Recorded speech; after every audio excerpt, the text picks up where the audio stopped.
Bom dia, boa tarde, boa noite, boa madrugada. Em primeiro lugar, eu gostaria de agradecer a todos aqueles que assistem este canal. Gostaria de agradecer os comentários. Fico muito feliz quando são colocados comentários. Espero que vocês continuem assistindo e divulgando esse canal. Hoje teremos um grande escritor para apresentar.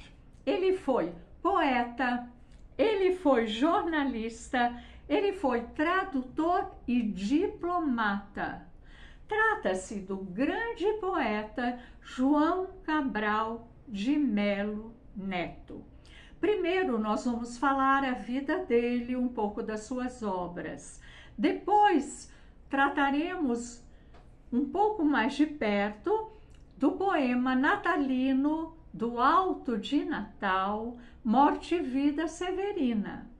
E depois, no final, explicaremos neologismo. O que é neologismo, certo? Então, vamos começar. João Cabral de Melo Neto nasceu em Recife, onde nasceram muitos amigos queridos, em 1920 e morreu no Rio de Janeiro em 1999. Ele, segundo alguns críticos, é um grande poeta. A sua poesia ela traz uma nova forma de fazer poesia.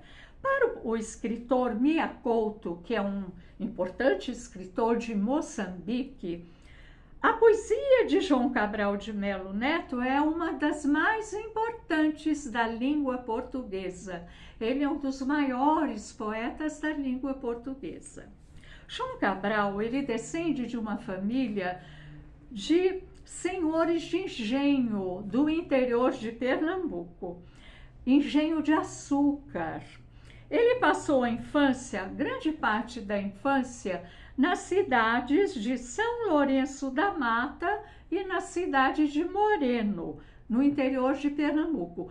Depois, a sua família se transferiu para Recife.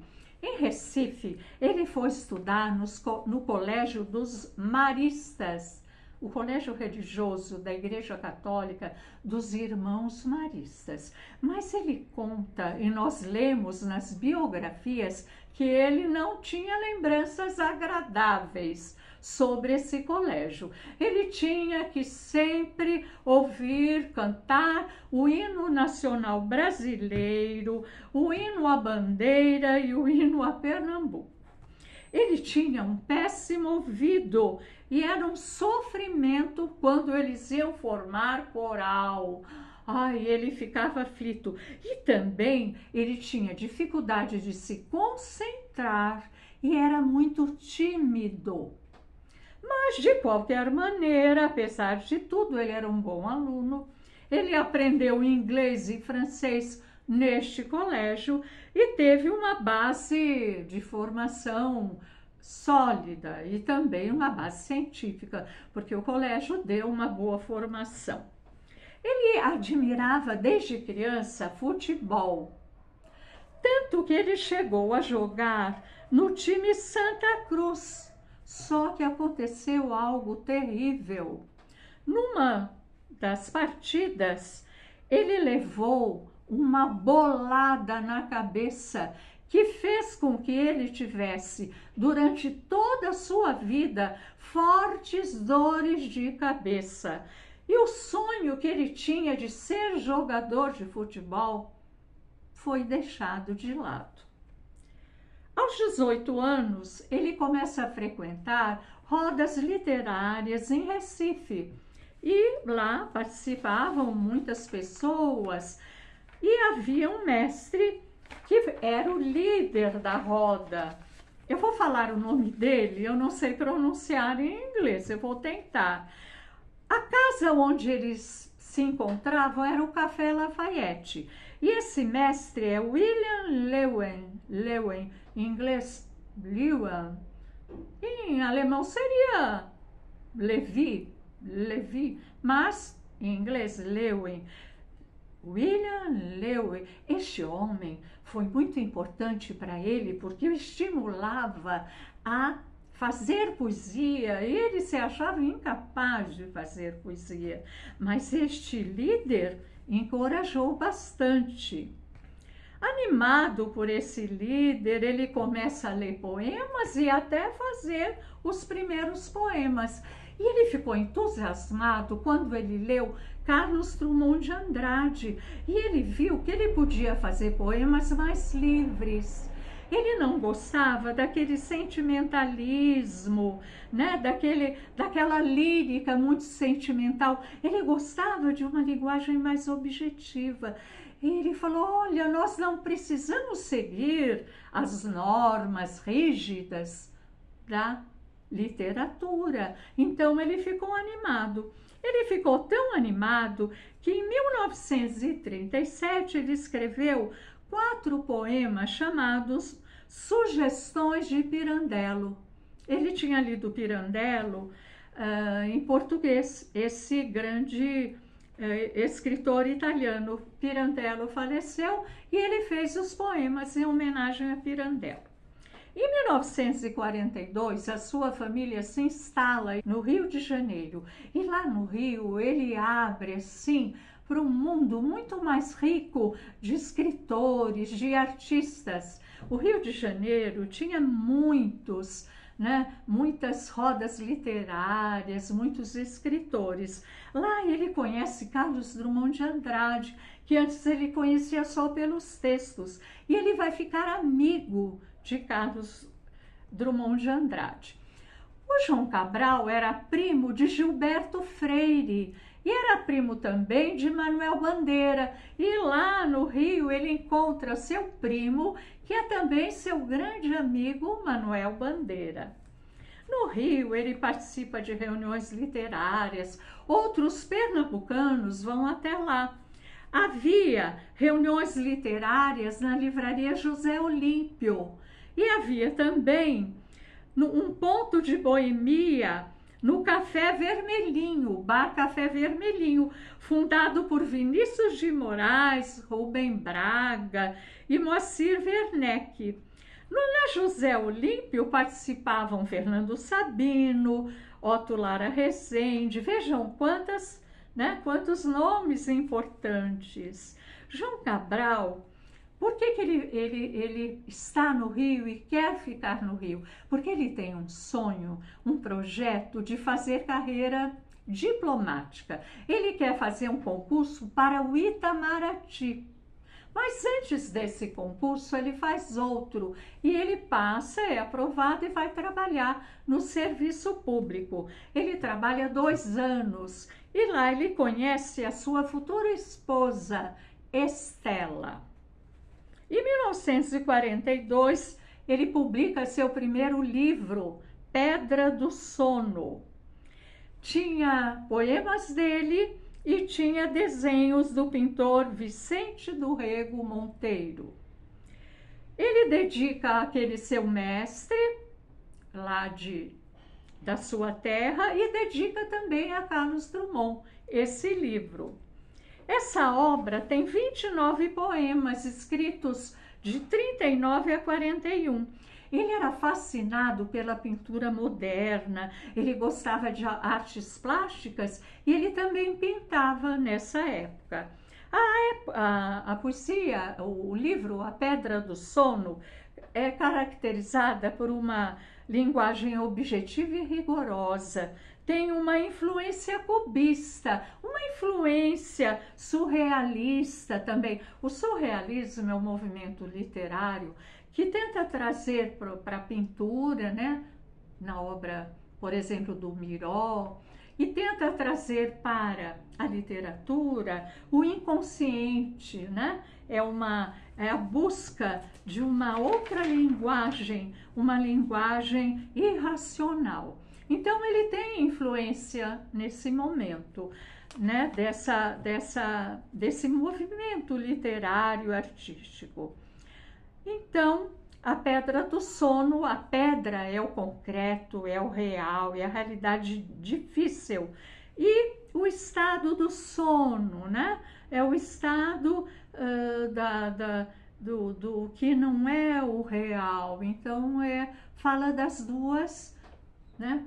Das duas dimensões nesse livro.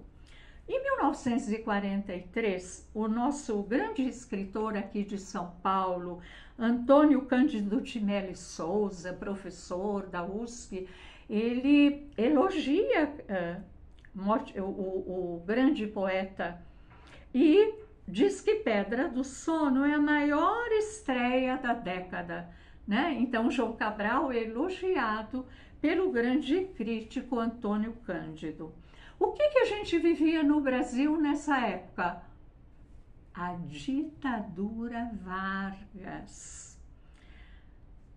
O Estado Novo de 37 a 45. Vargas foi um ditador. Então, esse governo, nesse momento, é marcado pelo autoritarismo, pela censura, pela centralização do poder, pela propaganda que o Getúlio fazia de si mesmo. Vargas cancelou as eleições presidenciais de 38, dissolveu o Congresso Nacional, extinguiu partidos políticos e outorgou uma nova Constituição. Essa Constituição tem elementos da Carta del Lavoro, né, do documento da legislação trabalhista italiana fascista, né, tem elementos. No âmbito internacional, era a Segunda Guerra Mundial, que foi de 39 a 45. Então, nesse contexto, ele escreve outra obra, O Engenheiro. O Engenheiro também dizem que é uma transição. Ele ainda tem um pouco da pedra e do sonho, né? O sonho e a razão dura o sonho. Em 1946, ele se casa com Estela Maria Barbosa de Oliveira. Com ela, ele teve 5 filhos e ele viveu 50 anos.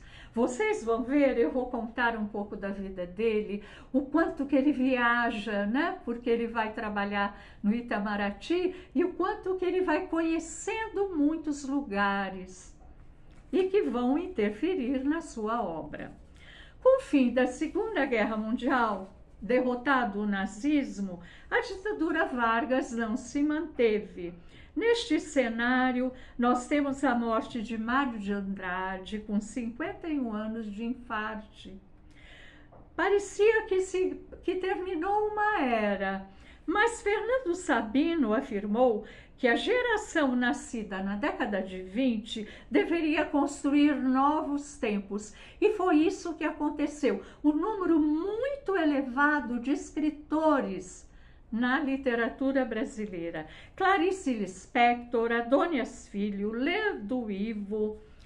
Em 1943, Nelson Rodrigues, José Lins do Rego, Jorge Amado. Em 45, Murilo Mendes, Carlos Drummond de Andrade.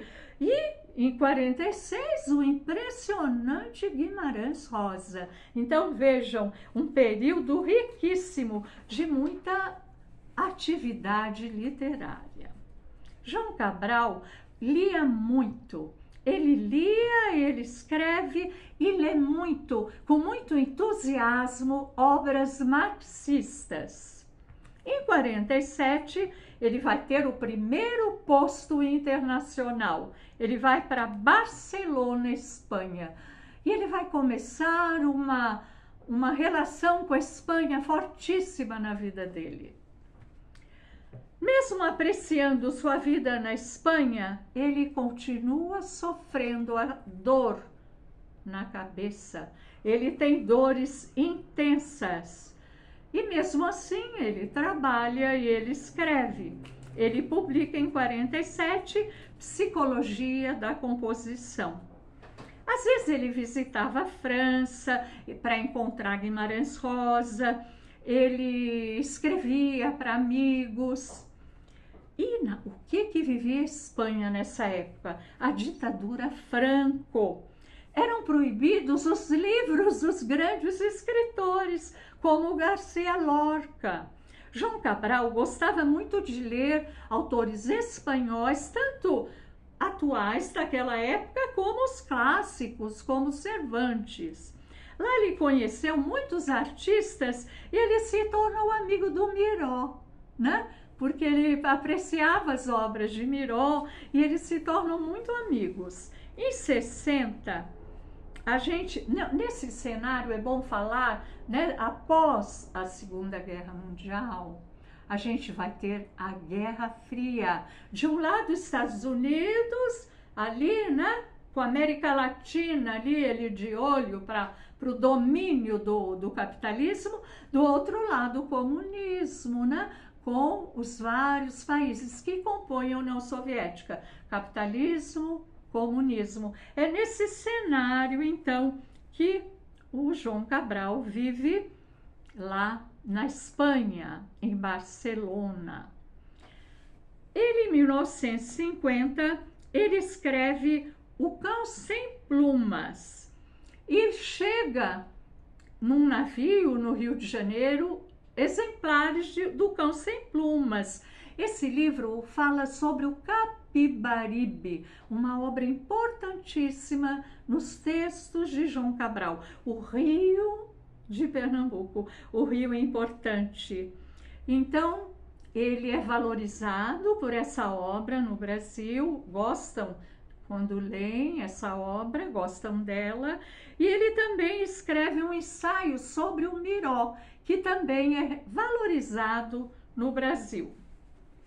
Em 1950, o Itamaraty transfere João Cabral para Londres. Ele detesta Londres. Ele não gosta. Ele acha a cidade insuportável.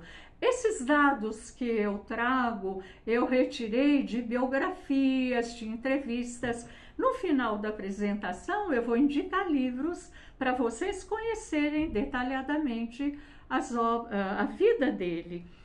Então, uma das biografias diz que ele detestava Londres e achava o clima opressivo.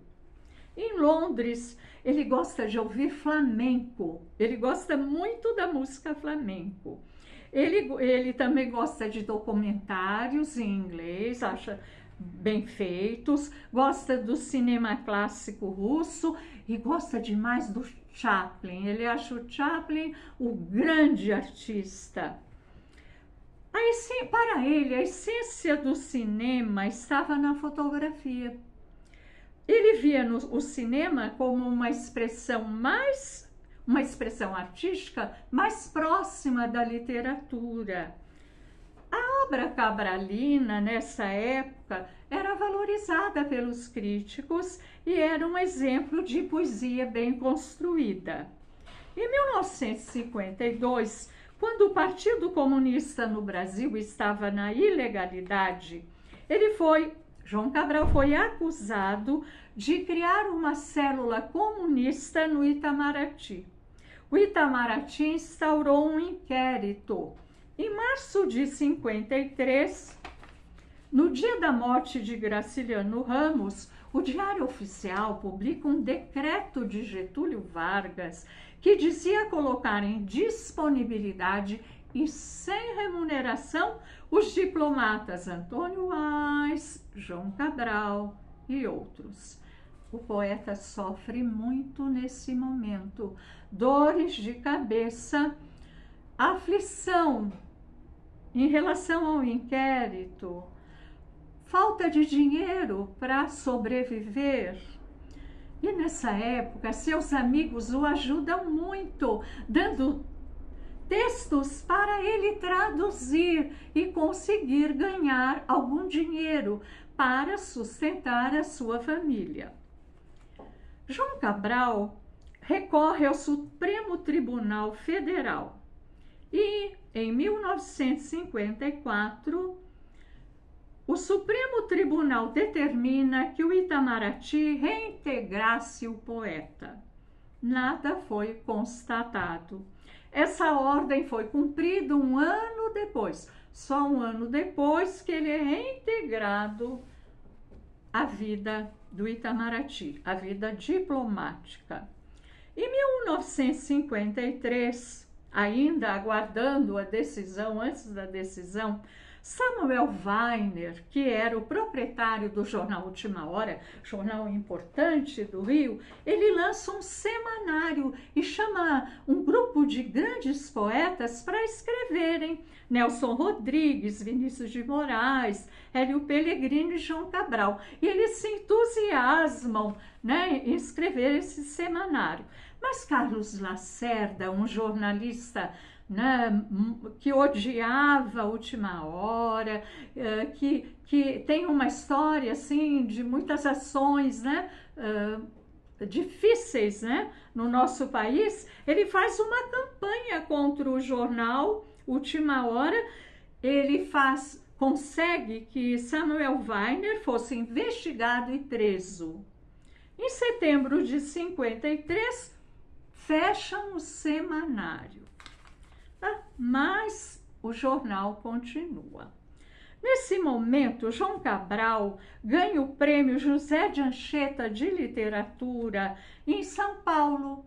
Ele vem para São Paulo receber o prêmio. Com que obra? A obra O Rio. O Rio é um monólogo do Capibaribe. O Capibaribe, o Rio fala, mas na verdade é João Cabral que fala. É uma obra autobiográfica com muito sentimento. Ele traz os engenhos dominados pelas usinas, a miséria dos mocambos ao redor de Recife. É uma obra que tem também um cunho social. Em 54, ele retoma a carreira diplomática e publica também poemas reunidos. Em 55, ele recebe o prêmio Olavo Bilac da Academia Brasileira de Letras. Nesse ano, ele conclui Morte e Vida Severina, um auto de Natal, que fala da morte e da vida. Nesse mesmo ano, Ariano Suassuna escreveu o Alto da Compadecida. Desde que o poeta viajou para o Brasil, ele defendia uma poesia comprometida com a realidade social, dirigida a uma comunidade mais ampla. Em 56, chegou à livraria a obra dele chamada Duas Águas. Nessa obra havia poemas e 3 obras inéditas: Paisagens com Figuras, Uma Faca Só Lâmina e Morte e Vida Severina. Foi aí que foi lançado. Morte e Vida Severina tem forte interferência, né, influência da Espanha. O uso da rima toante é muito presente na poesia, na língua espanhola. A repetição da vogal a partir da sílaba tônica. Então, a gente vê nessa obra a influência espanhola. Nós não vamos aqui analisar Morte e Vida, depois nós vamos declamar e analisar 2 trechos de Morte e Vida. Em Morte e Vida, quando chega ao público, quando chega, né, essa obra dele, que tinha Morte e Vida, vai chegar ao Brasil, há críticas que não gostam, há autores que não gostam, e há críticos que gostam muito. Vinícius de Moraes gostava muito de Morte e Vida Severina. Na verdade, é um poema de grande beleza, é um poema cantante, né? As rimas dão uma musicalidade ao poema, fala do sertão e do drama do povo nordestino. O que vivia o Brasil? JK, né? Aquela esperança de um mundo melhor, de um Brasil melhor. E JK pede para João Cabral volte, né, para a Espanha como pesquisador. Ele deve pesquisar as navegações portuguesas e espanholas e fazer um relatório para o Brasil. E ele fica lá 2 anos, escreve uma obra enorme de pesquisador. E ele também publica o Arquivo das Índias e o Brasil. Em 58, Morte e Vida Severina, pela primeira vez, vai ser encenada. Vai ser encenada em Recife, lá em Pernambuco, mas com um grupo do Pará, um grupo de universitários do Pará. E foi muito elogiada e ele ganha o melhor autor teatral. Primeira vez que ele ganha como autor teatral com Morte e Vida Severina. Em 58, ele é removido para Marsella, na Espanha, e escreve Quaderna, com ilustrações do artista Aloysio Magalhães. Em Marsella, ele recebia amigos, o primo que ele gostava muito, ele escrevia para Manuel Bandeira, ele escrevia para Clarice Lispector. O Bandeira contava que os poetas, autores da poesia concreta, queriam que João Cabral se filiasse, se juntasse a esse movimento, mas João Cabral não queria se atrelar a esse movimento literário. Em 59, eu vou contar uma passagem, porque assim, eu li muito da biografia dele, não dava para contar todas as passagens interessantes, mas essa eu achei que deveria contar. Ele estava lá na Espanha, né, trabalhando para o Itamaraty, e aparece um jovem diretor universitário que era de Porto Alegre. E esse jovem vai conhecer o poeta, e o poeta, então, hospeda o jovem, gosta muito dele, estimula o jovem a ler Brecht e consegue até uma bolsa de estudos em Paris. Era Antônia Bujanra, que depois se torna o grande diretor de teatro brasileiro. Em 1960, ele é removido para Madrid. Lá ele escreve 2 parlamentos, depois escreve Serial, outra obra.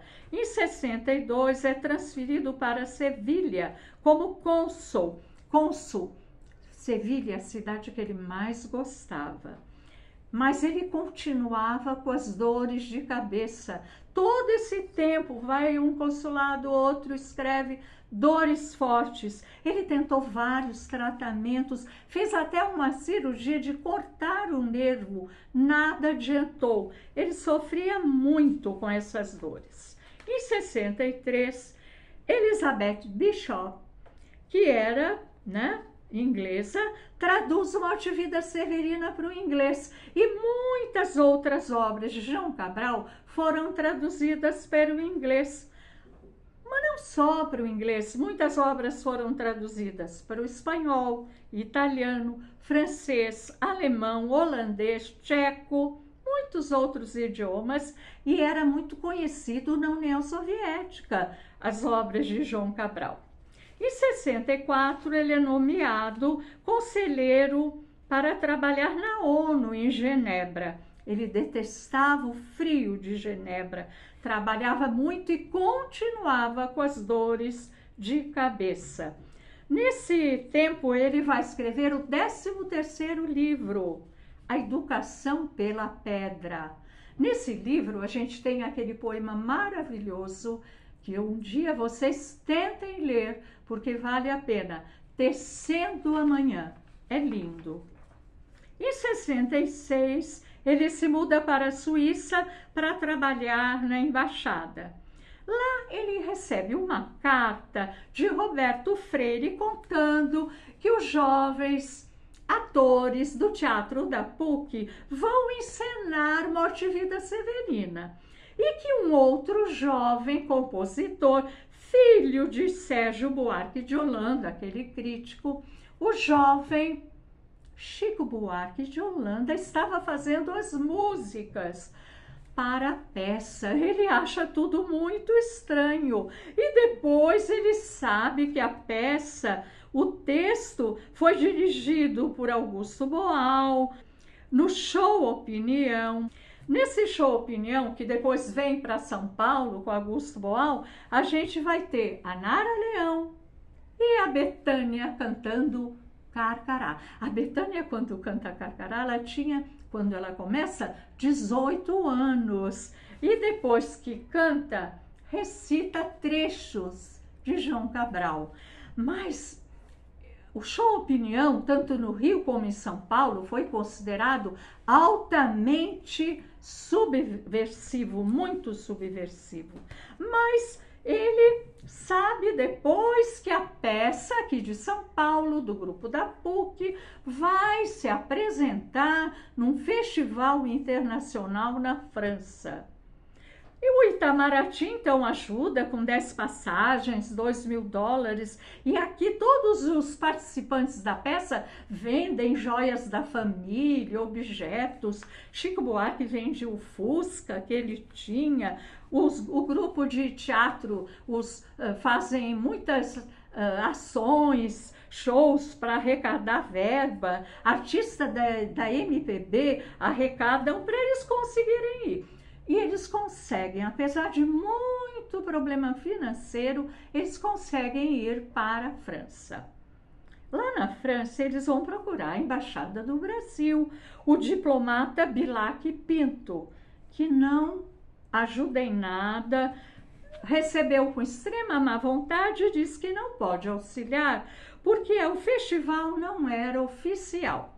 Mas João Cabral e a esposa vão para Nancy para assistir a peça.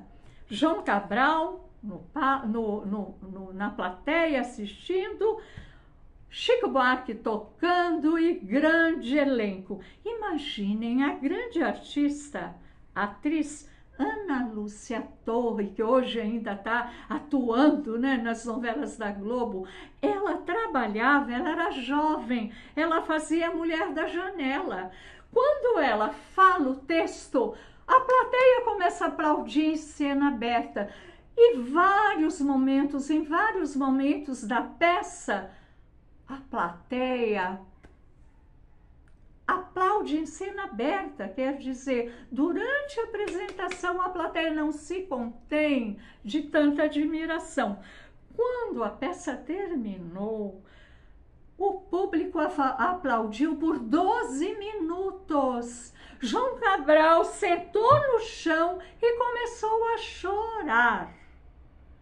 Ficou extremamente emocionado. A partir desse momento, ele falou que nunca mais ele poderia ler Morte e Vida sem associá-la às músicas de Chico Buarque. Em São Paulo, a peça tinha manifestações opostas. Muita gente que amava, aplaudia, e muita gente que ficava na porta, né, do teatro, questionando, dizendo que era uma incitação à reforma agrária. Na França, um dia depois da apresentação, a peça apareceu na primeira página do jornal Le Figaro e do jornal Le Monde, dois grandes jornais franceses, noticiaram a peça e a importância de João Cabral. Pela primeira vez, o teatro brasileiro ganhava um prêmio internacional. A peça teve muitas apresentações na França, depois em Portugal. E João Cabral foi assistir a todas que ele pôde.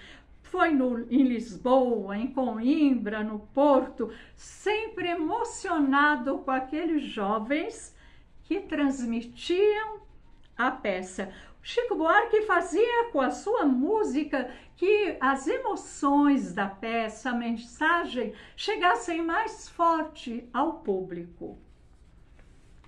Essa peça também foi encenada na Espanha, Cidade do México, Budapeste, Alemanha. E quando chegou no Brasil, os jovens que participavam da peça, os atores, foram aplaudidos, recebidos como grandes, né, heróis. E a peça foi em muitas cidades, inclusive foi apresentada no Teatro Municipal do Rio de Janeiro. Em 68, o poeta veio ao Brasil e ele visitou seus amigos Vinícius de Moraes, Otto Lara Rezende, Francisco Brenan, Ariano Suassuna. Em Olinda ele visitou Dom Helder Câmara.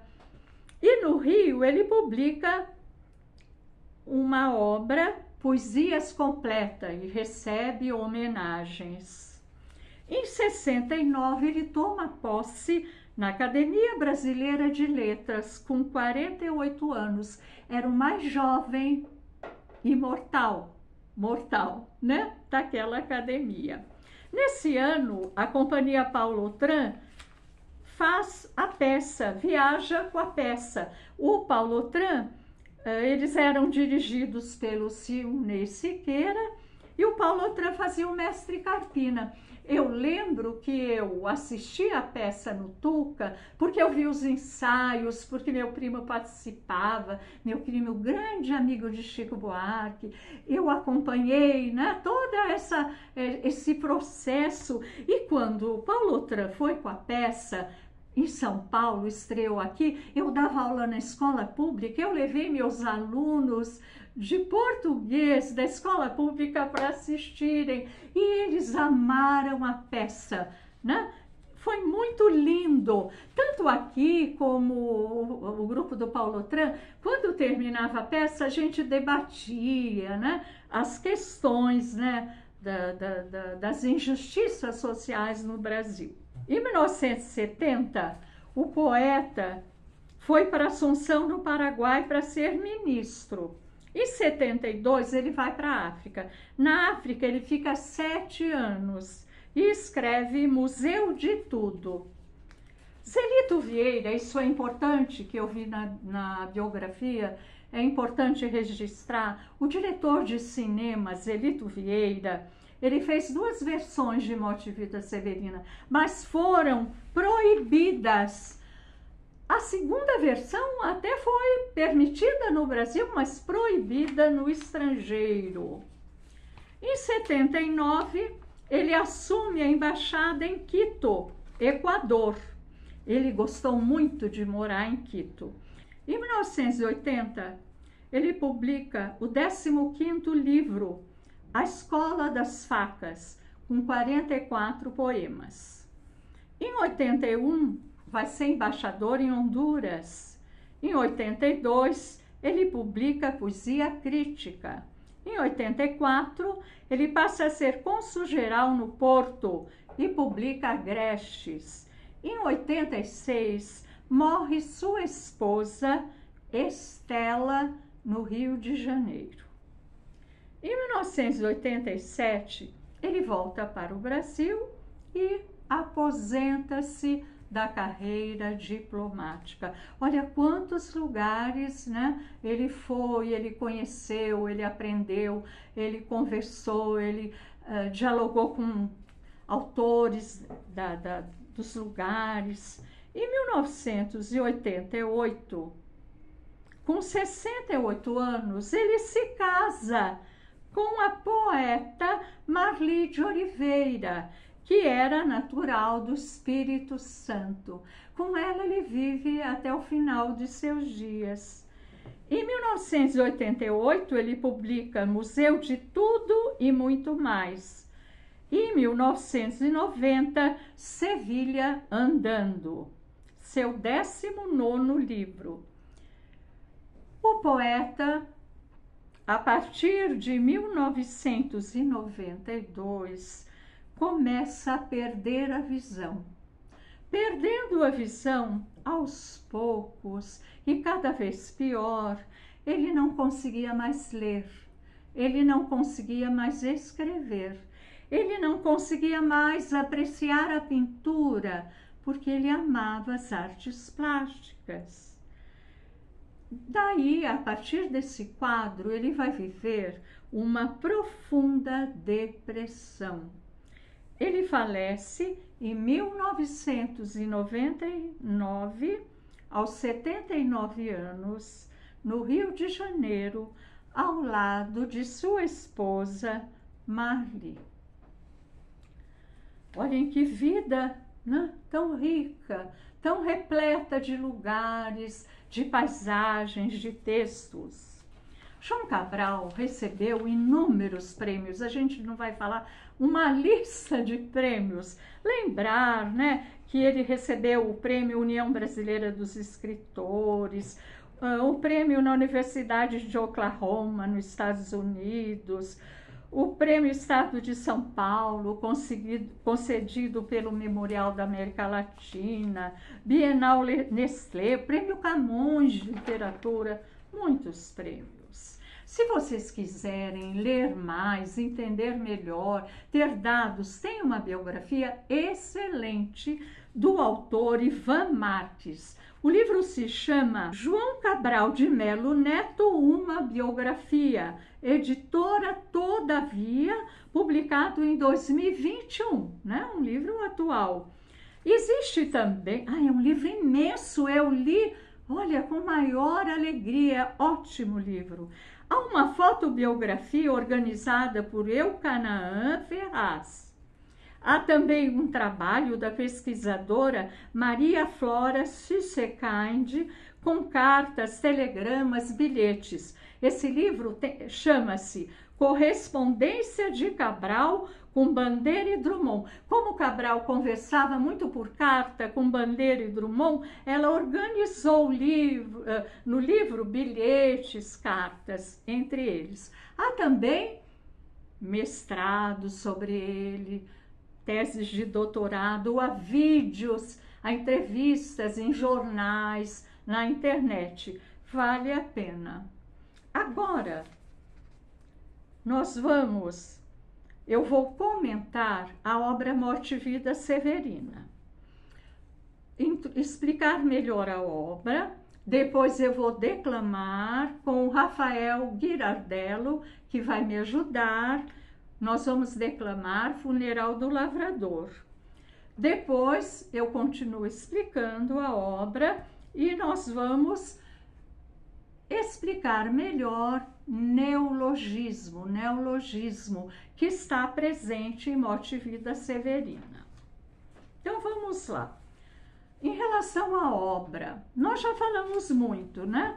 Que ela foi encenada, que ela parte dela participava do show Opinião, que nós temos, né, o prêmio que o Tuca, o grupo do teatro, obteve em Nancy. Então, nós temos muitas notícias da obra. Mas há um documentário interessante que vocês podem ver, até hoje é possível, que a TV Globo fez. É um teleteatro musical, tem até na internet, dirigido por Walter Avancini. Tem músicas do Chico Buarque, tem o José Dumont fazendo o Severino, o Sebastião Vasconcelos fazendo o Mestre Carpina, a Elba Ramalho também como atriz e cantora, porque a Elba é também atriz, não só cantora. Então, o que a gente pode dizer dessa obra? Qual é a história? A história é a seguinte, o enredo. A personagem principal é Severino, mas ele não é só ele. Ele representa os diversos nordestinos que saem do interior de Pernambuco e vão seguindo o rio até o litoral, na busca de uma vida melhor, na busca de trabalho. E nessa caminhada só encontram morte, enterro, luta pela terra, assassinatos, seca, miséria. Durante o caminho ele vê tudo isso, Severinos como ele é, Severino na vida severina. Agora Rafael Girardello e eu vamos ler um trecho de Funeral do Lavrador, um trecho, e depois eu explico um pouco. É um enterro, e ele observa o enterro de um Severino. Esta cova em que estás, com palmos medida, é a conta menor que tiraste em vida. É de bom tamanho, nem largo, nem fundo. É a parte que te cabe deste latifúndio. Não é cova grande, é cova medida. É a terra que querias ver dividida. É uma cova grande para teu pouco defunto. Mas estarás mais ancho que estavas no mundo. É uma cova grande para teu defunto parco. Porém, mais que no mundo te sentirás largo. É uma cova grande para tua carne pouca. Mas a terra dada não se abre a boca. É a conta menor que tiraste em vida. É a parte que te cabe deste latifúndio. É a terra que querias ver dividida. Estarás mais ancho que estavas no mundo. Mas a terra dada não se abre a boca. Mas a terra dada não se abre a boca. Vejam, que poema forte. É mais do que um enterro, né? É uma cena que vai além, né, do enterro. É a crítica social. É mais que a descrição de um enterro. É o contraste daqueles que vivem com grandes terras, os grandes latifúndios, com aqueles que não têm nada ou quase nada. O poema às vezes é irônico. Estarás mais ancho, mais largo, né? Estarás mais espaçoso do que no mundo. Agora você vai ter a terra que você queria ver dividida. Agora com a morte, a terra do enterro, da cova, você vai ter terra, agora vai ter terra. Então, a ironia evidencia a vida sofrida, a exploração dos trabalhadores rurais, a distribuição desigual de terra. Evidencia a questão da reforma agrária. É um poema que traz essa questão permanente no Brasil. E a linguagem? Como é a linguagem? Linguagem objetiva, direta, porque ela fortalece a dureza da realidade do lavrador. A música intensifica a realidade dura, a dramaticidade. Severino, quando começa a peça, se apresenta. Somos muito severinos, iguais em tudo na vida. E aí Severino passa a ser um neologismo. Não é só ele, são todos aqueles que buscam uma vida. Na mesma cabeça grande que a custo que se equilibra, no mesmo ventre crescido, sobre as mesmas pernas finas, iguais também porque o sangue que usamos tem pouca tinta. E se somos severinos iguais em tudo na vida, morremos de morte igual, mesma morte severina, que é morte de que se morre, de velhice antes dos 30, de emboscada antes dos 20 e de fome um pouco por dia. Ao chegar a Recife, o Severino continua o caminho e o que ele vê? Ele vê miséria, ele vê a exploração dos severinos, a exploração do trabalho, ele vê a desesperança, eles estão ali no mangue. Ele fica desesperado, porque ele no caminho todo, o rio, né? O rio serve de guia para ele chegar até lá. E ele imaginava que Recife seria a terra da esperança, do trabalho, da vida, mas ele só encontrou morte. Severino vê o rio e pensa em se matar. Será que vale a pena viver essa vida ou é melhor se matar? E aí ele pergunta para Mestre Carpina: vale a pena viver?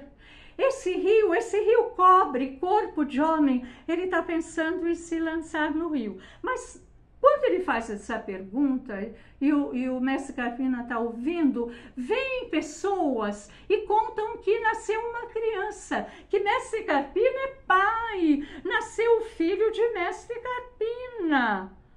E aí Mestre Carpina responde para ele e nós temos o final da peça, porque a peça é dividida em duas partes. A morte, o caminho da esperança, mas só morte, e a segunda parte, que é o nascimento da criança, a vida. Severino Retirante, é o mestre Carpina falando para ele, depois que comemoraram a vida. Severino Retirante, deixe agora que lhe diga, eu não sei bem a resposta da pergunta que fazia, se não vale mais saltar fora da ponte da vida. Nem conheço essa resposta, se quer mesmo que lhe diga. É difícil defender só com palavras a vida, esta que vê Severina. Mas se responder não pude a pergunta que fazia, ela, a vida, respondeu com sua presença viva.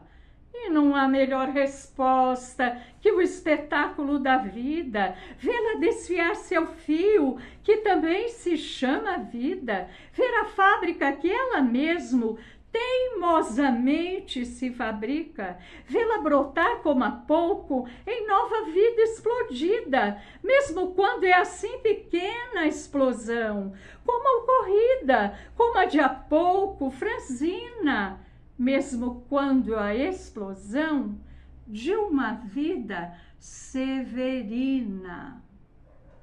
E assim termina a peça, que foi aplaudida e que ganhou o primeiro lugar. Qual é o cenário? O cenário é o sertão nordestino e o rio Capibaribe. O rio serve de guia, né, para o cenário. Recife, a capital da esperança, é um mangue, um cenário de pobreza, de muita luta para sobreviver. É um Alto de Natal pernambucano. E o estilo? Qual é o estilo desse texto? A obra é associada à geração de 45, a terceira fase do modernismo brasileiro. Essa fase busca equilibrar forma e conteúdo, um tom mais sério, mas com maior cuidado, né? Com métrica e rima, mas sem abandonar a liberdade modernista. A linguagem torna-se mais precisa e objetiva, buscando a clareza. Essa geração buscava tratar questões sociais e humanas.